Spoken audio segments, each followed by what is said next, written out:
잘 알고 믿읍시다 세 번째 시리즈로 복음이란 무엇인가에 대해서 말씀을 전하도록 하겠습니다. 지난 2주에 걸쳐서 우리는 구원이란 무엇이고 또 영생이란 무엇인지에 대해서 우리가 말씀을 함께 나누었습니다. 아무래도 가장 큰 깨달음은 우리가 지금까지 이해해왔던 것들이 좀 부분적이었구나라는 그런 생각을 하게 됩니다. 예수 믿고 구원을 얻고 또 예수 믿고 천국을 가는 것이 전부인 줄 알고 우리가 믿었다라는 것이죠. 그러나 우리가 두 번의 말씀을 통해서 천국은 우리가 죽어서만 가는 어떤 장소가 아니라 하나님의 통치이며 하나님의 다스림이시다라는 말씀을 드렸습니다. 또한 구원은 하나님께서 원래 자신에게 속했던 하나님의 자들을 죄와 어둠을 상징하는 그 사탄의 지배에서부터 구출하신 이야기일 뿐만 아니라 자신의 자녀로 다시 회복시키는 그러한 이야기임을 또한 말씀을 나누었죠. 그래서 그 개념을 고엘이라는 그런 관계적인 그런 개념으로 또 redeem, 되사다라는 개념으로 말씀을 드렸습니다. 그래서 구원이라는 것은 우리가 사단에 속해 있던, 주님을 믿기 전에는 우리들 모두가 다 사단에 속해서 사단의 통치 밑에 있을 수밖에 없었는데 사단의 통치 밑에 있다가 하나님의 통치로 오게 된 놀라운 사건, 그것이 바로 구원이다라는 말씀을 드렸죠. 지금 복습하고 있는 겁니다. 그래서 또한 영생이라 함은 시간적인 영원함을 뜻하는 것이 아니라 영원한 하나님의 통치이다 라고 말씀을 드렸죠. 그래서 영생을 얻는다라는 말은 똑같은 그런 말로 생명에 들어간다라는 말로 예수님께서 사용하셨는데, 그것은 뭐냐면 생명의 주관자이신 하나님과의 그런 관계 속으로 우리가 들어가는 것을 바로 영생이다라고 성경은 표현하고 있다. 그래서 지난주에 그 본문인 요한복음 17장 3절처럼 영생은 그래서 하나님을 아는 것이고 예수 그리스도를 아는 것이 바로 영생이다 라고 말씀을 드렸습니다. 그러니까 즉 구원과 영생이라는 것이 우리가 그냥 개인적인 믿음으로 그런 고백으로 나만 여기서 잘 살다가 죽어서 천국 가고 영생을 누리고 그것이 끝이 아니라 구원과 영생이라는 것은 철저하게 하나님과의 관계하에 달려있는 거라는 거죠. 그래서 우리가 하나님의 자녀가 되었기 때문에 주님의 말씀을 순종하는 것이고, 마치 포도나무 가지가 포도나무에 꼭 붙어 있을 때 그 영양분을 받고 계속하며 교제하고 살고 또 열매를 맺을 수 있는 것처럼 우리들의 삶도 포도나무이신 예수 그리스도께 붙어있는 삶을 살아야 된다. 그것이 지난주까지의 서머리였습니다. 저는 이번 잘 알고 믿읍시다 시리즈를 이제 오늘로 마무리를 하면서 저는 그런 생각이 있습니다. 이제는 우리가 그저 열심히만 믿으면 된다의 시대는 지나간 것이 아닌가라는 생각이 듭니다. 그저 열심히만 믿으면 된다라고 생각했기 때문에 거기에서 오는 부작용들이 만만치 않았습니다. 우리가 믿고 있는 믿음의 어떤 근본, 어떤 교리, 그런 것들보다는 너무나 현세적이었고 신앙생활이 또 현대에서 누릴 수 있는 축복만 너무 강조했기에 많은 교회에서의 부작용들이 있지 않았나, 그런 반성을 하면서 이번 설교 시리즈처럼 이제는 우리가 그저 열심히만 믿으면 되는 것이 아니라 잘 알고 믿어야 되겠구나, 그런 생각을 합니다. 그래서 우리가 잘 알고 믿을 때 저와 여러분들의 삶이 더욱더 풍성해지고 하나님의 뜻 가운데 더욱더 가까이 되는 놀라운 계기가 될 줄 믿습니다. 그래서 오늘 마지막 시리즈로 이제 복음에 대해서 우리가 말씀을 나눌 때에 오늘 또 마찬가지로 하나님 나라의 관점에서 구약과 신약 전체를 아우르면서 복음에 대한 의미를 좀 해석해 보려고 합니다. 그래서 오늘 말씀을 통해서 다시 한번 여러분의 마음에 이 복음이 의미가 무엇인지, 또 복음 때문에 우리가 얼마나 감사한 그런 삶을 살게 되었는지 깨닫는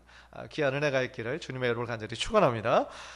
복음이란 말은 영어로 흔히 가스펠이라고 얘기를 합니다. 그리고 그 뜻을 good news, 좋은 소식이다 라고 우리가 흔히 이해를 해왔습니다. 왜 좋은 소식입니까? 우리의 죄를 예수님께서 대속해 주셔서 우리가 구원받았잖아요. 그래서 기쁜 소식이라는 거죠. 이거를 조금 더 길게 풀어보면 죄로 인해 죽을 수밖에 없었던 우리들을 예수님께서 십자가에서 우리들의 죄값인 사망과 죽음을 대속 다 갚아주셨기 때문에 우리는 주님의 그 은혜를 힘입어 하나님의 자녀가 되는 놀라운 특권을 누리게 된 것이죠. 이것이 우리가 이해하고 믿고 있는 복음입니다.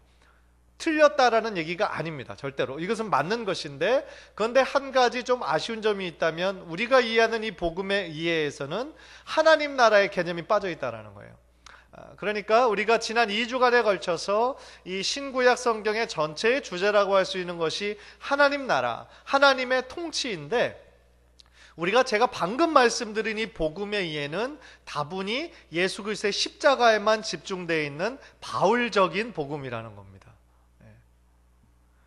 그러나 복음서를 중심으로 다시 한번 이 복음의 의미를 생각할 때에, 복음은 하나님이 예수 그리스도를 통하여 하나님의 통치권을 행사하는 것이라고 그것을 폭넓게 이해할 수가 있습니다.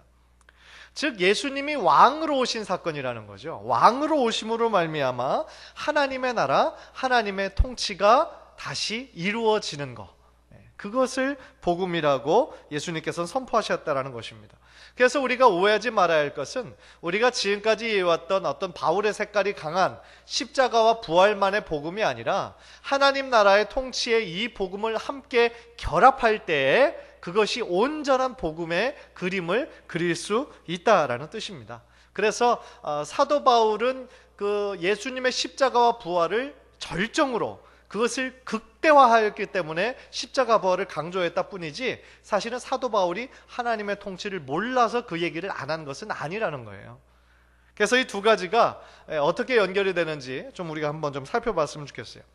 그래서 우리가 구원과 영생의 의미를 다룰 때에도 우리가 지금까지 생각해왔던 구원과 영생의 의미와 다른 것을 예수님은 의미하셨고, 그때 당시 예수님께서 말씀하셨을 때 있었던 청중도 다르게 이해했을 거다라고 한번 우리가 생각을 해봤잖아요. 오늘 또 이 복음에 대해서 당시의 유대인들 그리고 당시의 이방인들은 어떻게 이 복음이라는 말을 받아들였을까 한번 추적해보자는 것이죠.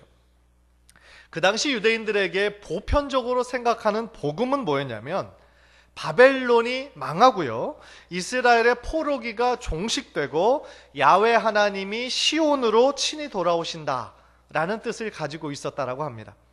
그래서 그 세상을 대표하는 구절이 이사야서 52장 7절이에요. 우리 화면을 보면서 우리 한번 다 함께 읽겠습니다. 이사야 52장 7절 시작. 좋은 소식을 전하며 평화를 공포하며 복된 좋은 소식을 가져오며 구원을 공포하며 시온을 향하여 이르기를 내 하나님이 통치하신다 하는 자의 산을 넘는 발이 어찌 그리 아름다운가. 그러니까 유대인들이 생각했던 그 복음, 좋은 소식은 바로 하나님이 통치하신다. 그러니까 모든 포로와 억압된 상태에서 자신들이 구출되고 새로운 왕이 오신다, 이런 생각을 가지고 있었다라는 것이죠. 그래서 누가복음 초반부를 보면 예수님께서요, 갈릴리 전도 시작하실 때 인용하신 그 구절이 있습니다. 그것이 바로 이사야서 61장 1절 2절이거든요. 이것 한번 또 다시 한번 읽겠습니다.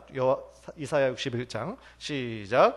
주 여호와의 영이 내게 내리셨으니 이는 여호와께서 내게 기름을 부으사 가난한 자에게 아름다운 소식을 전하게 하려 하심이라. 나를 보내사 마음이 상한 자를 고치며 포로된 자에게 자유를, 갇힌 자에게 노임을 선포하며 여호와의 은혜의 해와 우리 하나님의 보복의 날을 선포하며 모든 슬픈 자를 위로하되. 예수님께서는 이 이사야의 말씀을 그 당시 사람들에게 선포하시고 그 성경을 덮으시고 뭐라고 얘기하셨냐면, 이 글이 오늘날 너희 귀에 응했다 그랬어요.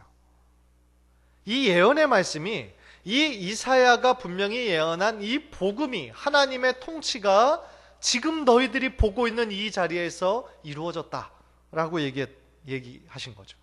그 얘기는 뭐예요? 본인이 바로 너희가 그토록 기다리던 메시아다 라고 지금 선포하신 사건이에요. 그런데 저는 제가 만약에 그 당시에 그 예수님께서 이 말씀을 하실 때 있었으면 정말 너무너무 깜짝 놀랐을 것 같아요. 깜짝 놀라고 정말 소름이 끼치는 것처럼 놀라고 기쁘고 그랬을 것 같아요. 왜냐하면 지금 내가 생각하고 기다리고 있는 거는 메시아잖아요. 바벨론 포로 때부터 열강에 의해서 계속 지금 포로 상태에 있다가 지금도 현재 로마 밑에 지금 압제하에 있잖아요. 저들이 그토록 기다리는 것은 다윗의 후손으로 오신 어떤 메시아가 오셔서 저들을 이 로마의 압제에서부터 무력으로 구원해줄 어떤 구원자를 기다리고 있잖아요. 그런데 지금 예수님이 너희들이 그토록 기다리던 그 메시아, 하나님의 나라, 하나님의 통치가 지금 너희들 눈앞에서 이루어졌다 라고 말씀하셨으니 얼마나 놀랄만한 사건입니까? 그런데 저들의 반응은 더 놀랍게도 아무런 반응이 없었어요. 시큰둥했어요. 그래서 누가복음 4장을 계속해서 읽어보면 아무도 놀랐다거나 감격했다거나 그런 표현이 전혀 없어요. 그리고 예수님이 하는 표현을 다 신기하게 생각했다고 그랬어요. 신기하게 생각하고 그들이 겨우 하는 말이 뭐였냐면, 이 사람이 요셉의 아들이 아니냐? 요즘 말로 조금 의역을 하면 네 집 아들이야? 저 사람 목수하는 요셉 아들 아니야? 근데 뭐라는 거야? 그런 거예요. 그러니까 예수님께서는 그 대목에서 선지자가 고향에서 환영을 받는 자가 없다. 그러니까 저들 고향에서 이 복음, 메시아임을 본인이 선포하셨을 때 다른 사람들은 도저히 그걸 받아들일 수가 없는 거예요. 목수의 아들로 그 옛날에 태어났던 그거 아냐? 그 예수 아냐? 내가 어렸을 때부터 잘하는 거 다 봤는데 뭐 이렇게 지금 얘기를 하고 있었다라는 거죠. 그러니까 그래서 예수님께서는 그 지역에서 복음을 더 이상 선포하지 않으시고 그 지역을 떠나 가브나움으로 떠나신 거예요. 이처럼 유대인들이 늘 기다리고 기대했던 복음, 그것은 바로 구약의 예언을 성취하면서 유대인들을 그 억압된 상태에서 구원해내시는 것, 새로운 왕이 오셨다라는 것, 그게 바로 복음의 의미였다라는 거예요. 그렇다면 유대인들은 그렇게 이해했다라고 우리가 생각을 하고, 이방인들, 유대인들이 아닌 이스라엘 사람들이 아는 이방인들은 그러면 이 복음을 어떻게 이해했을까요? 원래 복음의 원어 그리그로는 유앙겔리온이라는 말이에요. 어떤 만화로도 있는 것 같은데 유앙겔리온. 이것이 이제 그릭인데 상당히 정치적인 그런 뜻을 가지고 있습니다. 그러니까 그 당시에 이방인들이 생각할 때 유앙겔리온이다 그러면 새로운 황제가 등극했다 그런 뜻이에요. 지금 로마의 황제의 어떤 그 정치 밑에 있잖아요. 그런데 새로운 왕, 새로운 황제가 나왔다, 등극했다. 그것이 바로 유앙겔리온이라는 그런 의미였어요. 그러니까 이방인들이 이 바울을 통해 어떤 복음이라는 유앙겔리온이라는 것을 받아들였을 때에 저들은 어떻게 이해했겠냐? 세상을 다스리고 구원할 새로운 황제가 오셨구나. 새로운 통치자가 오셨구나. 그렇게 이해했을 거라는 거죠. 그래서 그 당시의 황제였던 로마의 황제가 아니라 바로 예수 그리스도께서 저들의 진정한 왕이 되어주시고 통치자가 되신다. 그것을 바로 복음이라고 이해했을 거라는 겁니다. 따라서 우리가 지금까지 이해했던, 많이 들었던 그런 복음의 이해에서는 예수님께서 나의 그 죄를 해결해 주시고 나를 구원해 주신 그 사건에만 우리가 너무 집중한 나머지 예수님께서 우리의 왕이 되신다, 우리의 새로운 통치자가 되신다라는 그러한 개념이 빠져 있었다라는 것이죠. 그러니까 다시 말하면 우리가 이해하고 있던 복음에서는 구약과 신약과의 어떤 관계가 상당히 조금 없었다라는 거죠. 그러니까 마치 신약의 복음은 구약의 그것과는 별로 큰 관련이 없는 것처럼. 그래서 우리들의 복음 제시에서 구약을 인용하는 것은 단 창조 이야기 때 이 죄의 이야기, 죄의 기원이 어떻게 시작되었나, 그것만 주로 구약에서만 인용하고 다른 것은 그냥 인용하지 않는다라는 거죠. 그러나 제가 오늘 말씀드리고 싶은 포인트는 뭐냐면, 이 복음이라는 것은 구약과 신약과 이렇게 연결되지 않은 어떤 동떨어진 그런 사건이 아니라 바로 예수님이 왜 왕으로 오셨어야 했는지 온전한 복음을 이해하기 위해서는 이 구약부터, 창세기 그 에덴 동산에서부터 시작한 하나님의 놀라운 구원의 뜻을 이해해야 예수님께서 왕으로 오신 이 복음의 사건을 우리가 얼마나 감사한 사건인지 포괄적으로 이해할 수 있다라는 것입니다. 어떻게 지금까지 말씀을 들으면서 잘 이해가 되십니까? 여러분의 이제 눈이 조금씩 힘이 없어지기 시작하시는 것 같은데.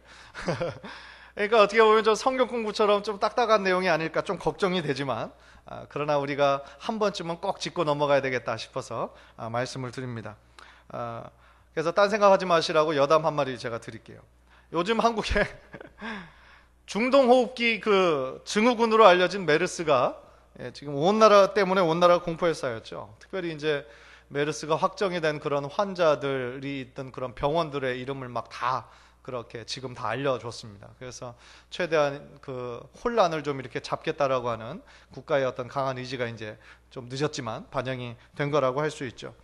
그래서 이제 이 메르스 때문에 지금 어떤 특별한 백신이 없다라는 것 때문에 사람들이 굉장히 지금 두려워하고 공포감에 있잖아요. 이게 진짜인지 아닌지 모르겠지만 어떤 한 예시장에서 결혼식 사진 보니까 다 마스크 쓰고 찍었더라고요. 결혼 사진을. 설정인지 진짜인지 잘 모르겠어요. 어쨌든 그 정도로 지금 온 나라가 걱정하고 있다는 거죠. 그런데 해운대병원에서, 부산 해운대병원에서 한 할아버지가 약간의 발열 증세가 있으셔가지고 그 병원에 찾아오셨다라는 거예요. 지금 이 메르스 증세의 가장 그 초기 심각한 증세 중에 하나가 열이 난다는 거잖아요. 독감 증세하고 비슷하다라고 그러니까. 그래서 이제 이분이 막 열이 있는 상태에서 그분이 오셨으니까 병원에서는 막 와치하고 그분을 이렇게 좀 그 조사를 하고 있는 중에 이제 그 조사 내용 중에 무슨 내용이 있냐면은 최근에 중동에 갔다 온 적이 있습니까? 그렇잖아요. 중동에서 그 낙타에서 나오는 그런 그 균이라고 그랬으니까, 그 바이러스라고 그랬으니까요. 그런데 이 할아버지가 말씀하시는 말이 중동에서 왔다는 거예요, 자기가. 그러니까 이제 사람들이 난리가 난 거죠. 난리가 나서 막 방독면처럼 생긴 거 쓰고 이 병원에서 막 사이렌을 울리고 이분을 이제 격리하려고 막 그 조치를 취하는 중이었어요. 조치를 취하는 중인데 할아버지가 굉장히 어리둥절하셨죠. 이게 무슨 일인가. 그런데 어느 한 사람이 그 할아버지의 주소를 보니까 이렇게 써 있는 거죠. 부산시 해운대구 중동. 네. 거짓말이 아니에요. 이분은 중동에서 오신 분이 맞아요. 그런데 부산시 해운대구 중동이었다는 거죠. 썰렁하죠? 다시 이제 집중이 됐습니다. 다시 이제 로마서 1장 16절 17절 우리 한번 오늘 본문인데요. 다 함께 다시 읽어보겠습니다. 시작. 내가 복음을 부끄러워하지 아니하노니 이 복음은 모든 믿는 자에게 구원을 주시는 하나님의 능력이 됨이라. 먼저는 유대인에게요 그리고 헬라인에게로다. 복음에는 하나님의 의가 나타나서 믿음으로 믿음에 이르게 하나니 기록된 바 오직 의인은 믿음으로 말미암아 살리라 함과 같으니라.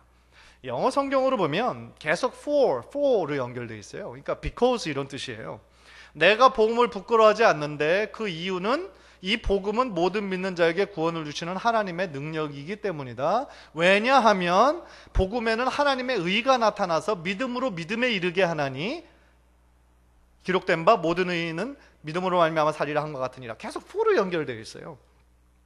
그러니까 복음을 부끄러워하지 않는 이유가 바로 이 복음인 모든 믿는 자에게 구원을 주시는 하나님의 능력이 된다라고 말씀하죠. 그런데 이제 제가 오늘 더 포커스하고 싶은 거는 17절에 나온 거예요. 복음에는 하나님의 의가 나타나서 믿음으로 믿음에 이르게 한다라고 그랬거든요. 하나님의 의가 나타난다. God's righteousness 혹은 righteousness of God. 그런데 하나님의 의가 복음 가운데 있다라고 그랬는데, 복음에서 나타났다고, 리빌 됐다고 그랬는데, 그럼 이 하나님의 의가 도대체 뭐냐는 거예요. 그래서 신학적으로 볼 때 한 세 가지의 그런 의견이 있습니다. 첫 번째 의견은 뭐냐면 이것은 하나님의 어떤 의로우신 속성을 가리킨다는 거예요. 하나님은 의로우신 분이시기 때문에 하나님의 의는 하나님의 의로운 속성이다. 혹은 어떤 분은 이것을 어떤 그 재판정에서 일어나는 righteousness가 그런 단어이기 때문에 의롭게 칭함을 주시는 거, 인정해 주시는 거, 어떤 관계적인 차원에서 설명을 했고요. 또 어떤 사람은 하나님의 이스라엘을 구원해내시는 어떤 행위, 그거를 하나님의 의다라고 얘기했다는 거예요. 그런데 이 세 가지는 하나의 어떤 그 배타적인 그런 의견이라기보다는 어떤 통합적으로 우리가 이해할 수 있어요. 그건 뭐냐면 하나님은 의로우신 분이에요. 그러니까 하나님은 하나님의 언약에 대해서 신실하신 분이에요. 그래서 이스라엘의 역사를 통해서 하나님은 하나님의 신실하심을 드러내실 뿐만 아니라 그것을 지키시는 분이세요. 그러니까 오늘 우리가 이것을 이렇게 해석해 보자는 거죠. 복음에는 하나님의 의가 나타난다 했을 때 그 하나님의 의를 하나님의 신실함, 하나님의 신실하신 이야기로 우리가 한번 이해해 보자는 거예요. 그렇다고 한다면 하나님의 신실하신 이야기가 복음 가운데 드러나는 거고, 하나님의 신실하신 이야기가 뭘까? 그것이 바로 구약이라는 거예요. 구약에 나타나는, 구약 속에 있는 하나님의 그 신실하신 이야기, 그것으로부터 우리가 이해를 해야 복음을 온전히 이해할 수 있다라는 것이죠. 그래서 하나님은 아브라함을 선택하시잖아요. 12장에 처음으로 아브라함을 선택하시고 그와 언약을 맺으시고요. 그래서 그를 통하여 큰 민족을 이루고 땅을 주실 것을 말씀하시죠. 그래서 하나님은 이제 그 백성들을 하나님의 백성으로 삼아서 하나님께서 약속하신 땅에 하나님 나라를 재건하시고 모든 이 세상을 하나님 나라로 만들고자 하시는 것이 하나님의 구원의 원대한 뜻이라는 거예요. 그래서 그 언약, 아브라함에게 주셨던 그 언약이 누구에게 계승되죠? 아브라함의 아들 이삭에게, 이삭은 또 그 아들 누구에게? 야곱에게, 야곱은 12아들에게. 그것이 결국은 이스라엘의 역사죠. 이스라엘의 그 야곱의 아들 이스라엘 12지파의 이야기들이 계속해서 흐르고 있잖아요. 그래서 그 자손들과 더불어 언약이 이루어지기를 원하시는 것이 신실하신 하나님의 뜻이었어요. 그런데 우리가 다시 한번 강조해야 하는 것은 뭐냐면, 하나님께서 아브라함이라는 개인을 통하여 맺으셨던 그 언약은 아브라함 한 사람이라고 하는 개인과의 언약이 아니라 이스라엘을 통한 하나님 전체의 언약이었다는 거죠. 더 나아가 이스라엘을 통해 인류 전체에게 전달되어지는 하나님의 약속이었다는 거예요. 이것이 하나님의 신실한 계획인 하나님의 구원 계획이었다는 겁니다. 그것의 증거가 갈라디아서 3장 14절에 나옵니다. 우리 한번 화면을 보면서 다 함께 읽겠습니다. 시작. 이는 그리스도 예수 안에서 아브라함의 복이 이방인에게 미치게 하고 또 우리로 하여금 믿음으로 말미암아 성령의 약속을 받게 하려 함이라. 그러니까 지금 이 바울이 이해하고 있는 이 복음, 그리스도 예수 안에서 아브라함의 복이 이방인에게 미치게 하는 거라는 거죠. 그러니까 하나님께서 제일 처음 그 아담과 하와를 창조하실 때부터 에덴 동산에서 온전한 하나님의 통치, 하나님의 나라를 이루고자 하실 그때부터 신실하신 하나님의 계획은 아브라함을 통하여 그 모든 이방 민족에게 그 복음의 왕이, 새로운 왕이 오셨다라고 하는 그 구원의 소식을 전파하기 위함이셨다라는 거예요. 그래서 하나님께서 아브라함을 통해 맺으신 그 언약은 바로 아브라함을 통하여 오는 모든 민족을 구원하시기 위한 하나님의 궁극적인 계획이셨다라는 겁니다. 그런데 문제가 생기죠. 하나님의 계획처럼 하나님의 신실하신 그 언약을 이스라엘 백성들은 지키지 못했다는 거예요. 하나님은 신실하게 그 모든 약속을 지키셨는데 이스라엘 백성들은 끊임없이 그 약속을 파기하고 어기고 불순종했다는 거예요.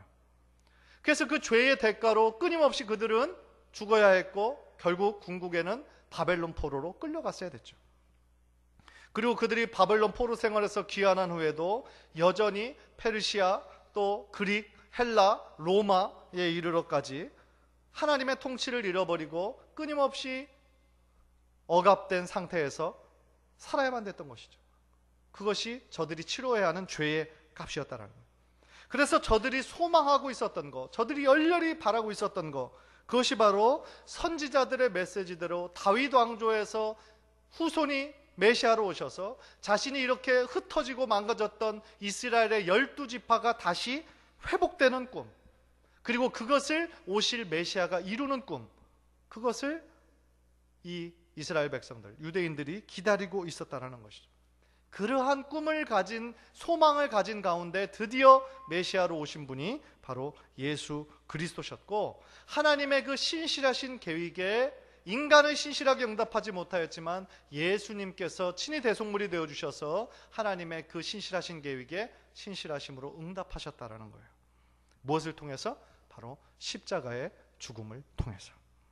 본인 스스로 죄의 대속물이 되셔서 이스라엘 백성이 죄값으로 당하고 있는 그 포로 상태에서 저들을 해방시켜 주신 거예요. 그래서 따라서 바울이 가지고 있던 그 복음에 대한 이해는 단순히 구원의 어떤 체계, 이렇게 하면 구원을 얻고 이렇게 하면 천국에 가고 이렇게 하면 영생을 누린다 라는 것이 아니라, 바울에게 있어서 복음은 곧 예수 그리스도가 메시아로 오셨고 하나님의 신실한 이야기를 십자가를 통하여 말미암아 신실함으로 응답하셨다라는 것이 바로 바울이 이해한 복음의 이야기였다라는 것이죠. 그래서 이 예수님이 오셨을 때 선포된 그 복음은 구약의 이스라엘의 이야기와 전혀 상관없는 얘기가 아니라 구약과 연결되어지는 그 맥락 속에서 결국 바울이 전한 복음도 예수님께서 선포하셨던 하나님 나라의 그 연장선상에 있다라는 것입니다. 따라서 우리는 하나님의 이 원대한 큰 그림 안에서 복음을 이해할 때에 우리들의 이 신앙과 우리들의 그 예수 그리스도께서 오심에 대한 그 역사적인 배경을 더 잘 이해할 수가 있다라는 것이죠. 그래서 톰 라이트라고 하는 유명한 신학자가 그의 책 칭의를 말한다에서 이렇게 강조했어요. 예수님과 사도들이 전했던 복음은 단순히 불신자를 신자로 만들어 천국에만 가면 된다고 만족하는 사람을 만들려고 하는 것이 아니라 사람들을 하나님 나라의 백성, 즉 예수님의 제자로 만들기 위해서 힘썼다. 예수님께서 그리고 12사도가 그리고 사도 바울이 그렇게 강조했던 것은 이 복음의 의미가 개인적이고 현세적인 그러한 안에서만 머무는 그러한 신앙이 아니라 하나님 나라의 일원으로서 이제는 하나님의 온전한 통치 가운데 들어간 우리로서 하나님 나라의 그 자격답게 하나님 나라를 이 땅 가운데 이루고 선포하는 것이 예수님의 제자로 사는 것이 바로 우리들을 구원해 주신 하나님의 큰 목적이라는 것이죠. 그렇다고 한다면 우리는 지금 이 세상에서 하나님의 백성으로서 어떻게 살아야 할까요? 지금의 시대는 하나님의 통치뿐만 아니라 공중권세 잡은 자가 지금 사단이라고 얘기하는 것처럼 사단도 여전히 공중권세를 잡고 왕이 아니지만 왕처럼 지금 누리고 있잖아요. 아직도 예수 그리스도를 믿지 못하는 불신자들을 다스리고 있잖아요. 자신의 속에 있는 사람, 품에 있는 사람들을 예수님께 뺏기지 않으려고 온갖 노력을 다하고 있잖아요. 그래서 현재 시대는 하나님의 통치도 있을 뿐더러 사단의 통치도 함께 있는 시대에 살아가고 있어요. 그래서 제가 2주 전에 말씀드렸던 것처럼 하나님 나라, 하나님의 통치는 예수 그리스도의 오심으로 말미암아 이미 시작이 되었고 지금은 하나님의 나라가 확장되어져 가고 있으며 예수님께서 다시 오실 때 하나님의 온전한 통치가 온전히 이루어지는 거라고 말씀을 드렸잖아요. 그러니까 지금 우리가 살아가고 있는 이 시대, 우리가 하나님께서 이제 하나님의 통치로 하나님의 자녀 삼아 주셔서 하나님의 다스림 가운데 들어오는 귀한 특권을 주셨는데 그렇다면 우리는 어떤 삶을 살아야 할 것이냐는 말이죠. 요한일서 2장 28절 우리 한번 화면을 보면서 다 함께 읽겠습니다. 시작. 자녀들아 이제 그의 안에 거하라. 이는 주께서 나타나신 바 되면 그가 강림하실 때에 우리로 담대함을 얻어 그 앞에서 부끄럽지 않게 하려 함이라. 2주 전에 포도나무 가지가 포도나무에 견고하게 붙어 있어야 된다라고 말씀했던 것처럼 이 요한도 동일하게 말씀하시죠. 자녀들아 이제 예수 그리스도 안에 거하라. 언제까지? 주께서 다시 오실 때까지.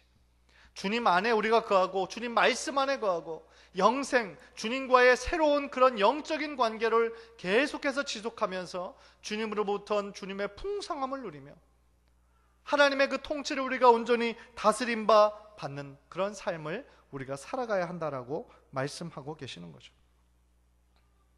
그래서 정말 간절히 바라기는 우리들의 이 삶의 현장은 마치 전쟁터처럼, 영적 전쟁터처럼 매일같이 정말 치열한 삶의 현장에서 우리가 살아가고 있지만 그 가운데 우리를 하나님의 자녀로 선택하여서 구분해서 불러주신 하나님의 그 뜻을 우리가 잘 깨달아 하나님의 자녀로 하나님의 온전한 통치를 받으며 우리들의 삶 가운데 예수님만이 나의 참된 왕이시고 예수님만이 나의 참 주인이 되십니다.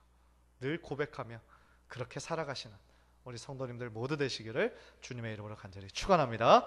기도하겠습니다.